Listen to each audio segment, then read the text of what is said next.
যদি ৫ জন ফেরেশতাকেও নির্বাচন কমিশনার হিসেবে বসানো হয় তাহলেও একটি সুষ্ঠু নির্বাচন সম্ভব নয়। এটি দিয়ে যে নির্বাচন কমিশনটি গঠিত হয়েছিল ২০২২ সালে, তারা ২০২৪-এ কি নির্বাচন আমাদেরকে উপহার দিয়েছে আমরা দেখেছি। সার্চ কমিটি নিয়ে অনেকগুলো কথা হতে পারে।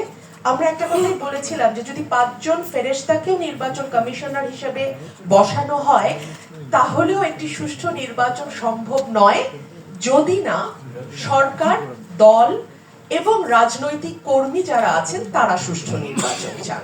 সার্চ কমিটি গঠনের ব্যাপারে আমি এটুকুই বলতে চাই, যেহেতু এই পজিশনগুলোতে, এই সাংবিধানিক পদগুলোতে যখন যেই সরকার ক্ষমতায় আসে, যেই দল ক্ষমতায় আসে, তারা আপ্রাণ চেষ্টা করে তাদের নিজেদের লোকদেরকে পদায়ন করতে। সুতরাং আমরা মনে হয় যদি আমরা ওপেন করে দেই সার্চ কমিটিটা, যে রাজনৈতিক দলগুলো নাম দেখ, তাদের মধ্যে কোন দল কাদেরকে নাম দিচ্ছে সেই নামগুলো পাবলিক করা হোক, সেগুলোর উপরে এই ধরনের গোল টেবিল আলোচনার আয়োজন করা হোক, তাদের পক্ষে বিপক্ষে বিতর্ক হোক, তারপরে সেখান থেকে নাম নিয়ে আমরা সার্চ কমিটি গঠন করব। সার্চ কমিটি গঠনের পরে আবারও আসছে যে ইলেকশন কমিশনার কারা হবেন, সার্চ কমিটি কাদেরকে ইলেকশন কমিশনার হিসেবে বসাবেন, সেখানেও আমি আবারও ফিরে যাব রাজনৈতিক দলগুলোর কাছে, বিকজ তারা সবচেয়ে বড় স্টেক হোল্ডার। তাদের অনেক রকম দোষ আছে, সেটা নিয়ে আলোচনা করব পরে, কিন্তু তারাই সবচেয়ে বড় স্টেক হোল্ডার এবং দেশের মানুষ। সুতরাং আবারও আমরা ফিরে যাব সেই রাজনৈতিক দলগুলোর কাছে, সেখান থেকে নাম আসুক ইলেকশন কমিশন হিসেবে তারা কাদেরকে দেখতে চান।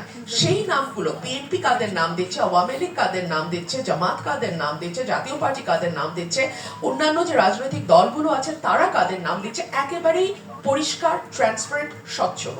সেই নামগুলোর উপরে আবারও বিতর্ক হবে, আলোচনা হবে, তাদের ব্যাপারে পক্ষে বিপক্ষে মত যাবে, সেখান থেকে ঠিক হবে। সুতরাং আমরা যেন পরিষ্কার বুঝতে পারি যে কিভাবে একটা কমিশন গঠিত হলো।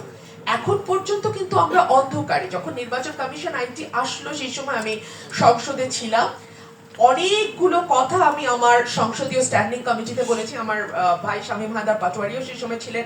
অনেক আলোচনা হয়েছে, অনেকগুলো প্রস্তাব আমি সুনির্দিষ্ট প্রস্তাব স্ট্যান্ডিং কমিটিতে দিয়েছি, কোনো কিছুই শোনা হয়নি। এবং খুব ইন্টারেস্টিংলি দাড়ি কমা জাতীয় সংশোধনী দুটো নেওয়া হয়েছে এবং সেটা খুব বড় গলায় বলা হয়েছে যে আমরা বিরোধী দল থেকে সংশোধনী নিয়েছি।